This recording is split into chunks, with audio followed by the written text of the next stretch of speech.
Wabarakatuh. Innal hamdalillah nahmaduhu wa nasta'inu wa nastaghfiruh wa na'udzu billahi min syururi anfusina wa min sayyiati a'malina. May yahdihillahu fala mudhillalah wa may yudlil fala hadiyalah. Asyhadu an la ilaha illallah wahdahu la syarikalah wa asyhadu anna Muhammadan abduhu wa rasuluh. Allahumma shalli wa sallim wa barik ala hadzal nabiyil karim wa ala alihi wa sahbihi ajmain. Bapak-bapak pengurus masjid yang saya hormati, Bapak Imam, hadirin hadirat yang semoga kita semua senantiasa dirahmati oleh Allah. Kembali kita bersyukur kepada Allah dengan mengucapkan alhamdulillahirabbil alamin. Bersolawat kita kepada Rasulullah sallallahu alaihi wasallam dengan ucapan Allahumma shalli ala Muhammad wa ala alihi washabihi wasallim. Penunjukan Nabi Syed sebagai nabi penerus setelah Nabi Adam itu, Pak, dalam riwayat disebutkan berdasarkan ketakwaan, kecerdasan dan fisik dia yang kuat. Jadi memang tidak sembarangan ketika Allah mengangkat seorang nabinya gitu. Takwa itu sudah jelas ya Pak ya. Berarti kadang anak kita itu takwa bisa jadi karena pemberian Allah dan bisa jadi harus diusahakan gitu. Ada anak Pak ya, terlahir dari orang tua yang tidak tahu agama tapi dapat anak takwa, itu kadang syukur ya. Kadang anak ustadz parah-parah kelakuannya Pak, itu padahal dibimbing dengan baik, anak itu ujian lagi jadinya. Jadi ada memang yang diberikan oleh Allah rasa takwa di dalam dirinya dan memang sudah diberikan Allah bekal kecerdasan. Jadi setiap apapun ternyata ada yang diusahakan, ada yang memang diberikan oleh Allah. Bagi yang diberikan oleh Allah ini enak dia Pak, tidak betul makan vitamin dia, susu yang mahal, cerdas juga dia. Ada yang udah dikasih DHA susunya, kemudian ada macam-macam lah vitaminnya Pak, tidak mau naik-naik badannya, tak bodoh juga Pak, payah ngasih tahu. Jadi kita di masing-masing diuji lah Pak. Nah, kejarlah bagaimana menjadi orang yang takwa, bagaimana menjadi orang yang cerdas. Kalau memang Allah tidak menganugerahkannya, kita yang mengusahakannya. Ada beberapa pesan Nabi Adam kepada Nabi Syed ini Pak. Jadi dalam riwayat disebutkan yang pertama itu pesan Nabi Adam kepada Nabi Syed, janganlah kamu merasa tenang dan aman hidup di dunia. Karena aku aja yang merasa enak, tenang di tempat yang abadi, keluar aku dari sana. Jadi jangan sampai menganggap dunia ini menjadi tempat segala-galanya. Surga aja yang abadi kena usir aku keluar dari sana. Jadi kalau kita lihat Bu ya, pesan ini kalau kita kaitkan dengan di akhirat besok kata Rasulullah, banyak orang datang meminta syafaat kepada Nabi Adam. Kata Nabi Adam, aku tidak bisa memberi syafaat karena aku telah mengkhianati Allah. Jadi yang membuat orang celaka di dunia ini sama dengan yang dilakukan Nabi Adam ketika kita tidak amanah. Udah dikasih Allah amanah kepada Nabi Adam, seluruh di surga ini pakailah. Buah kuldi ini aja jangan. Rupanya tidak amanah gara-gara digoda oleh iblis Pak. Jadi maka kata Nabi Adam, aku tidak bisa memberi syafaat. Dan ini pun berlaku untuk kita Pak. Orang di surga jadi usir keluar, apalagi kita di dunia ini merasa tenang itu. Jadi orang yang merasa tenang di dunia ini, orang yang hidup berdasarkan apa yang diperintahkan oleh Allah. Baru merdeka dia Pak. Walaupun dalam pandangan mata manusia, hidupnya sengsara. Tapi ternyata dia kadang lebih senang daripada orang yang memiliki harta. Orang miskin tuh tidur malam enak Pak. Tidak terkunci betul pintu, santai dia di dalam. Karena dia tahu tidak juga akan ada diambil orang. Apa mau diambil orang? Yang orang kaya kita kata senang Pak, rumah dikunci, dikasih pagar dikasih sentrum, pakai CCTV. Jadi tidak bisa itu menjadi ukuran kebahagiaan. Kemudian pesan Nabi Adam yang kedua, janganlah kamu bertindak menurut kemauan istrimu. Karena aku bertindak menurut kemauan istriku hingga memakan buah terlarang, lalu aku menjadi menyesal. Salah satu tanda hari kiamat, suami takut kepada istrinya. Jadi memang ini sudah disampaikan Rasulullah dan akhirnya memang terjadi Pak, apa yang ditakutkan ini gitu. Karena apa? Terlalu banyak suami berdusta hingga kartu asnya ketahuan sama istri. Akhirnya terpaksa dikurung istrinya, terus kemana pergi dia Pak, dihubungi, kena WA dia kan bangkit takutnya jadinya Pak. Ya, itu penyebab takut tuh Pak. Tiap sebentar di WA istrinya, ada di mana Bang? Udah sampai di kantor deh, cok foto lah dulu Pak, kirim. Itu apa yang hitam-hitam belakang lemari itu? Sapu hijau tuh dia. Emang kita takutnya Pak, karena kena awasi terus Pak kan kemana pergi. Ya karena dia udah banyak kebohongan, akhirnya takut sama istri jadinya. Ini yang pernah saya sampaikan Pak. Fir'aun itu sengaku-ngakunya dia Tuhan, dia paling takut dengan istrinya Pak. Bayangkan Bu, waktu Nabi Musa lahir itu masal bayi laki-laki dibunuh. Dapat sama istri Fir'aun Pak, karena dihanyutkan oleh Allah mengarah ke dia. Tahu Pak Fir'aun, ini bayi Bani Israel. Kata istrinya, kalau yang ini jangan, entah mengapa sayang aku sama anaknya. Terserah kau lah Aisyah. Takut Pak, nggak melawan Pak. Yang paling parahnya itu apa Bu? Begitu dia menggendong-gendong Nabi Musa, ditarik Nabi Musa jenggotnya Pak. Nabi Musa kecil baru. Salto Firaun dibuatnya Pak. Karena Nabi Musa itu mukjizatnya apa Pak? Tenaganya sama dengan 10 laki-laki perkasa. Jadi kalau bayinya sama dengan 1 orang laki-laki perkasa. Apa enggak salto Firaun dibuatnya Pak? Dicabut Firaun pedang Bu, mau dibunuhnya. Tunggu kata Aisyah. Berhenti pedang itu Pak. Kenapa kau mau membunuh dia? Tarik jenggot aku Aisyah. Enggak mungkin lah anak sekecil ni. Kau nak nampak dari salto gue dibuat takut. Jadi kadang orang sangar-sangar di luar tuh Pak, karena di rumah udah enggak dihargai Pak. Makanya kadang rapat macam bagak-bagak kerja Pak ya. Macam ini karena di rumah enggak dihargai Pak. Azab kena marah ya Pak tuh. Iya, minta minum buatlah sendiri itu gula ada atau tuh kopi ada, orang lah suruh-suruh. Makanya kalau di masjid agak sangar Bapak itu jadinya Bu, pemarah dia, rapat agak bagak sedikit Pak. Takutnya di rumah kurang dihargai. Jadi kalau kita nampak orang marah-marah, rapat emosi, maklum aja lah tuh Pak. Azab di rumah Bapak tuh Pak. Jadi Bapak maklumi aja lah itu. Saya berani ngomong di sini karena sini tidak ada Pak. Kalau ada nggak mungkin lah saya ngomong. Tapi banyak terjadi di masjid Pak.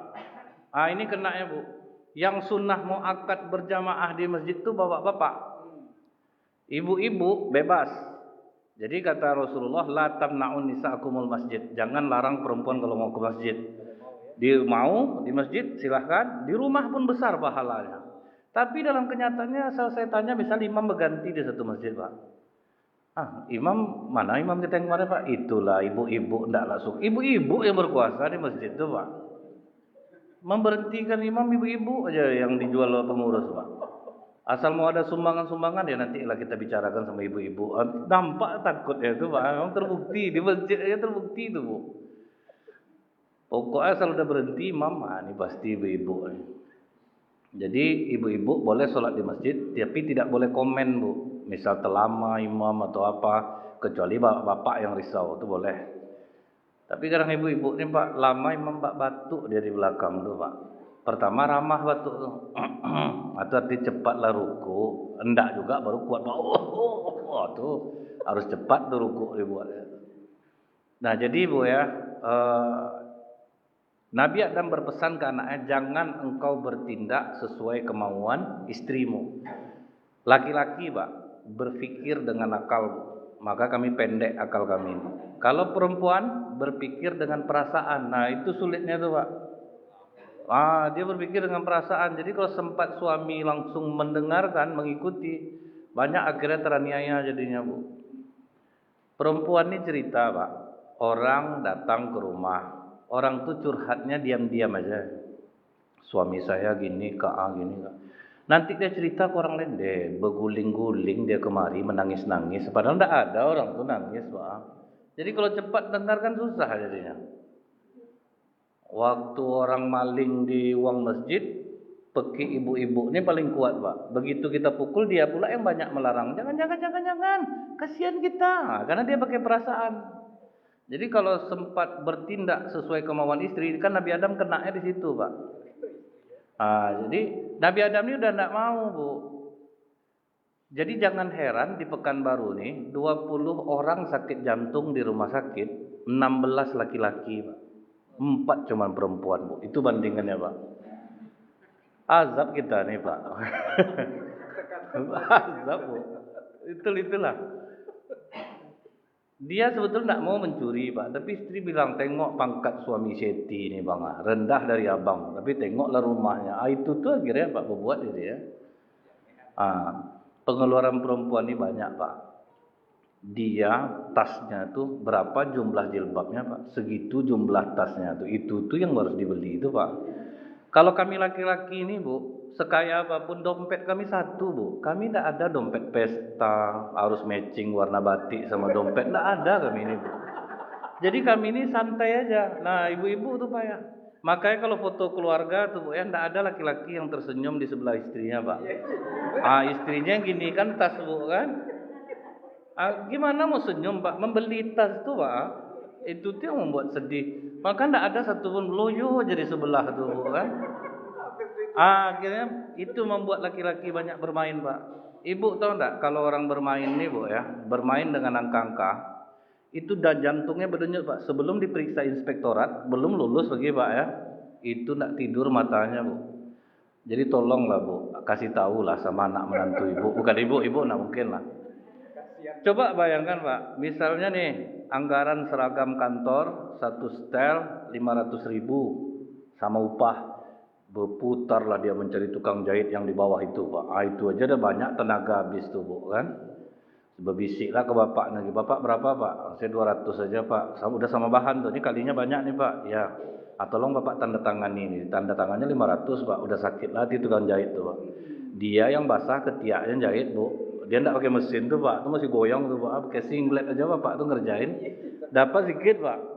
Yang ngantar lebih banyak dapat. Sudah itu dikasih tahu sama Bapak nih, kalau ada orang kantor saya nelpon, tolong bilang segini harganya, Pak ya. Menjelang itu tuh berdenyut jantung tuh, maka banyak kami ini pensiun jantungan jadinya, Bu. Udah lemah jantung tuh, Pak. Sebentar diperiksa, Bu kan. Iyalah lolos, kalau enggak gimana? Ketakutan terus. Jadi Nabi Adam itu, Bu ya, dihasut sama Siti Hawa. Memang iblis ini musuh kita, Bang. Tapi benar juga yang diomongkan dia. Cara iblis ngomong waktu itu gimana? Aku memang musuh sama kalian Siti Hawa, tapi aku betul yang aku bilang nih. Arti khuldi itu keabadian. Kalian kalau mau abadi, makan buah tuh. Kalau enggak kalian makan, gimana kalian mau abadi? Kan sama dengan bahasa Indonesia. Bang, aku bukan masuk asut abang nih, Bang. Tapi cobalah Bang renungkan. Sebetulnya apa main-main tuh loh, Bang. Yang penting dapat uang-uang macam itu, banyak sedekah Abang di masjid. Bawa umroh kan macam betul tuh, Pak kan. Itu tuh banyak kena tuh, Pak. Banyak dia sedekah gitu. Banyak orang jahat daripada Abang di Indonesia. Ini Abang kan untung nih cuman yang Abang mainkan tuh kan sama-sama lapang. Itu tuh lah, Pak, akhirnya banyak kena. Maka ini pesan Nabi Adam kepada Nabi Syed. Yang ketiga, Pak, setiap perbuatan yang kamu lakukan, renungkanlah terlebih dahulu akibat yang akan ditimbulkan. Seandainya aku merenungkan akibat suatu perkara, tentu aku tidak ditimpa musibah seperti ini. Kenapa tidak direnungkan dulu? Kenapa langsung mengiyakan? Kata istri itu, kenapa langsung diiyakan?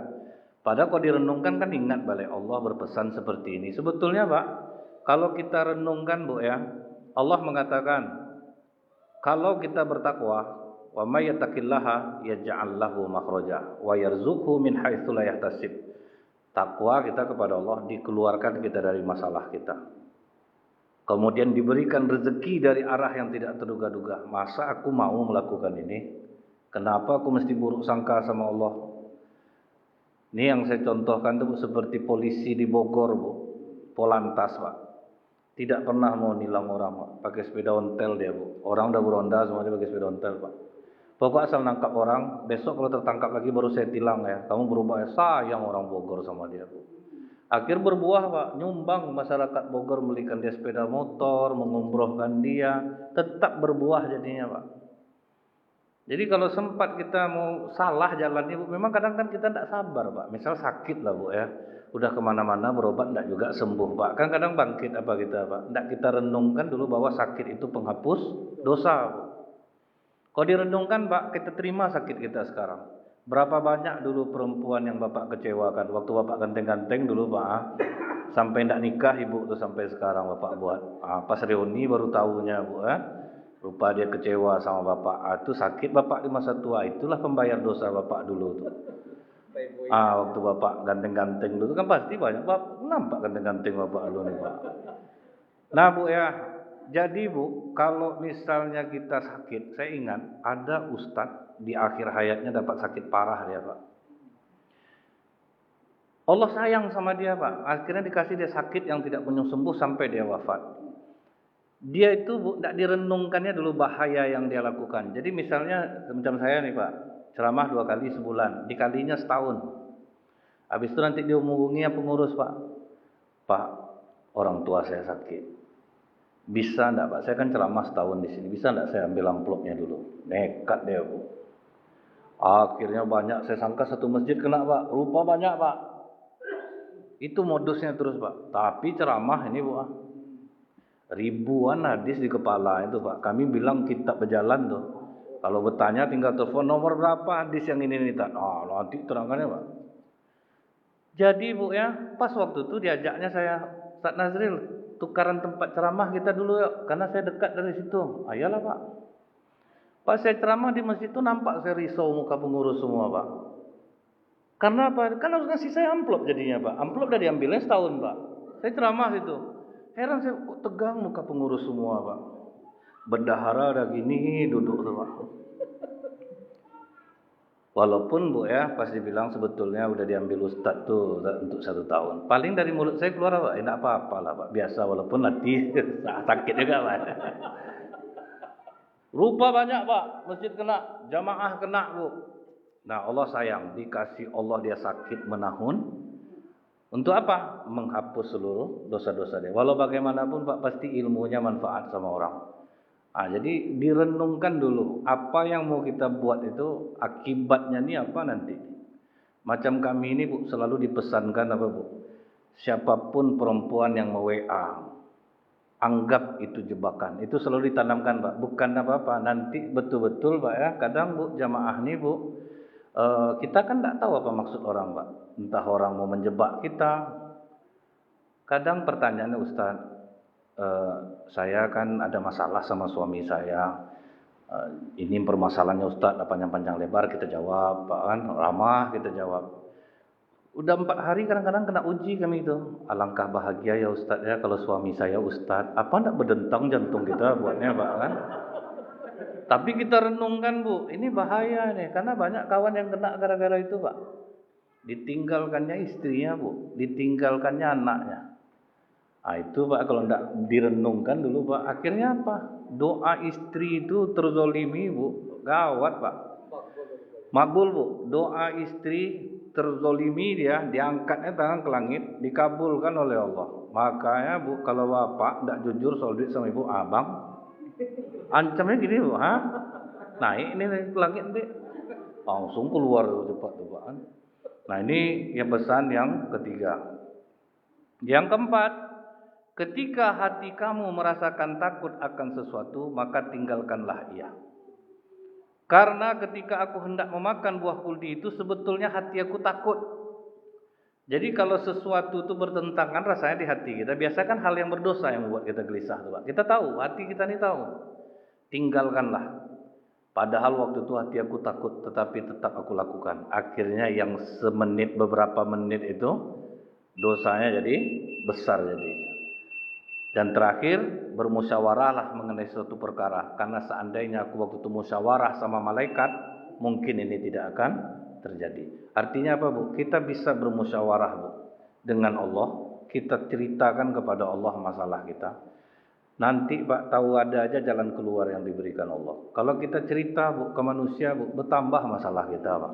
Kita ceritakan sakit kita Bu, agak sakit dada saya sebelah kiri. Hati-hati tuh Kak, kemenakan aku Kak 2 hari sudah tuh Kak diopname di rumah sakit. Sebelah kiri kan Kak, itu bahaya tuh Kak.